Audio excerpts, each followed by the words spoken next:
À 6h44, Europe 1 vous répond, Thomas Soto. On ne peut pas dire que le climat soit très chaleureux entre la France et l'Algérie à la veille de la visite de Manuel Valls là-bas. Signe de la mauvaise humeur d'Alger envers Paris, l'ambassadeur de France a été convoqué cette semaine par le ministre algérien des Affaires étrangères. Bonjour Frédéric Ancel. Bonjour. Vous êtes maître de conférence à Sciences Po et à la Paris School of Business et vous signez dans le numéro anniversaire d'Hérodote, revue de géométrie et géopolitique, Le Monde arabe, regard politique, une tribune passionnante. Le numéro sort demain.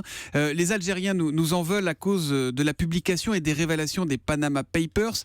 Quel est le rapport ? Pourquoi ils emploient des mots forts comme là, attention à ne pas franchir les lignes rouges, etc. Pourquoi ils nous en veulent, nous, sur les Panama Papers ?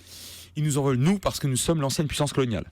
Les Panama Papers, c'est en quelque sorte la possibilité d'accrocher sur une posture. L'Algérie n'a jamais digéré la guerre, précisément, de 54-62. Alors on peut parfaitement le comprendre a posteriori, mais c'est une posture qui est surtout à usage interne. C'est-à-dire que les gouvernements algériens successifs tiennent à rappeler aux yeux de leur et pour leur propre population qu'ils ne s'en laissent pas compter, que c'est un État indépendant et souverain, ce qu'on sait depuis 62.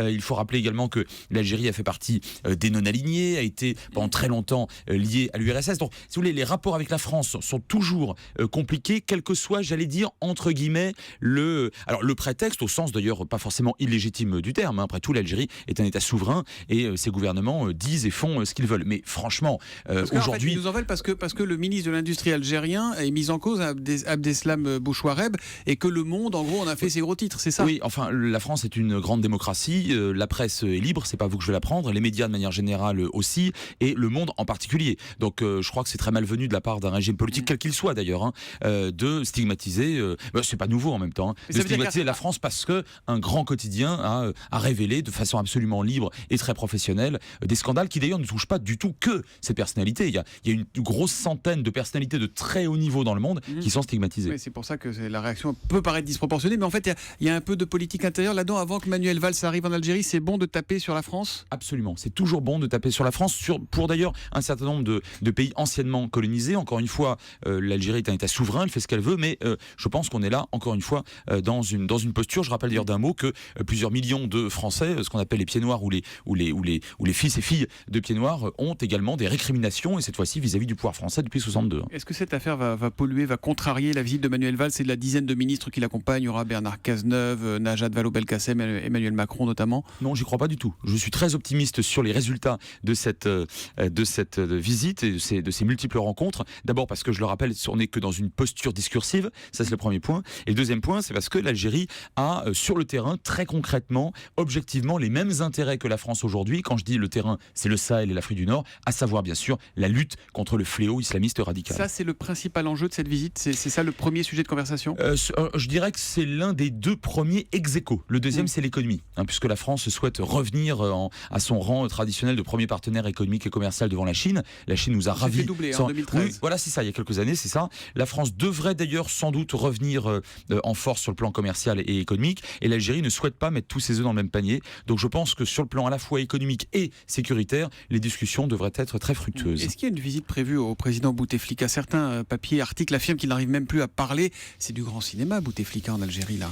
Alors, est-ce que c'est du grand cinéma ? Il est très très difficile de savoir si... grand cinéma au sens, est-ce qu'il exerce encore le pouvoir ? Alors voilà, c'est ça. Alors les prérogatives, il les a. L'élection, elle a eu lieu. On en pense qu'on veut. Il avait prêté serment, on s'en souvient. Après, quelles sont ses facultés, j'allais presque dire, la physique, mentale, pour tenir effectivement le rôle de chef de l'État ? Ça, très sincèrement, je ne le sais pas. Je pense qu'il est aidé. À tout le moins, il est aidé.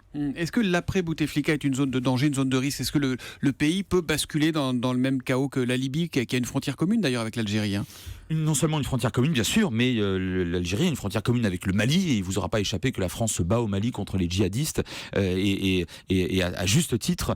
Le chaos, je ne sais pas, je le crains. Je le crains parce que la guerre civile des années 90, dont le retour est craint d'ailleurs aussi par une grande partie de la population algérienne, et notamment par la jeunesse, qui a évité de s'engouffrer dans un printemps arabe, car elle avait très peur de ce chaos possible, de ce possible retour du chaos plus exactement. eh bien, c'est jamais impossible. Alors, pas à la manière libyenne, parce que la notion de watan en arabe, la notion de nation, est extrêmement importante en Algérie.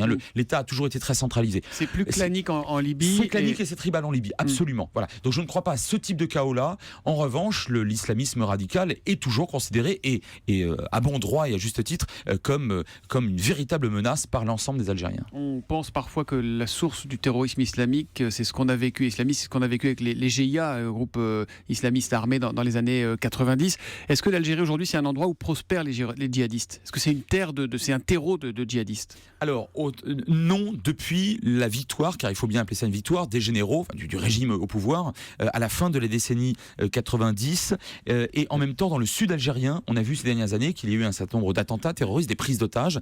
La dernière en date était extrêmement grave, elle a fait plusieurs dizaines de victimes, absolument. Donc, je dirais qu'il y a un contournement de la part des djihadistes du territoire algérien, et c'est par le sud qu'ils essayent de pénétrer le pays et de le faire basculer de nouveau dans le chaos. Alors, on se souvient de la visite triomphale de Jacques Chirac, c'était en 2003. Est-ce que François Hollande est apprécié là-bas? Alors, il est apprécié. Est-il populaire en Algérie? Il est apprécié parce que François Hollande a tenu à équilibrer ou rééquilibrer les relations entre l'Algérie et Lachon, l'autre nom, le Maroc. Puisqu'entre le Maroc et l'Algérie, les relations sont extrêmement mauvaises depuis maintenant plusieurs décennies. On a frôlé la guerre à plusieurs reprises, et jusque-là, jusqu'à l'arrivée au pouvoir de François Hollande, je dirais que globalement, les relations entre la France et le Maroc étaient plus proches, y compris d'ailleurs sur le plan sécuritaire, que entre la France et l'Algérie. Et il y a eu la volonté de la part de François Hollande de rééquilibrer ces relations, notamment pour des raisons donc commerciales, on l'a dit, mais aussi sécuritaires, parce qu'encore une fois, l'Algérie, proche à la fois donc de la Libye, de la Tunisie, du Mali, a un rôle important à jouer, et la France a un rôle très important à jouer dans la région. Du coup, ça a agacé le Maroc, et ça a plutôt profité aux relations effectivement entre Paris et Alger. Et bien voilà de quoi comprendre ce qui va se passer ce week-end en Algérie avec cette visite de Manuel Valls. Merci beaucoup Frédéric Ancel. Je rappelle qu'on vous lit dans ce numéro anniversaire les 40 ans de la revue de géographie de géopolitique Hérodote, qui sortira demain. Merci et bonne journée à vous.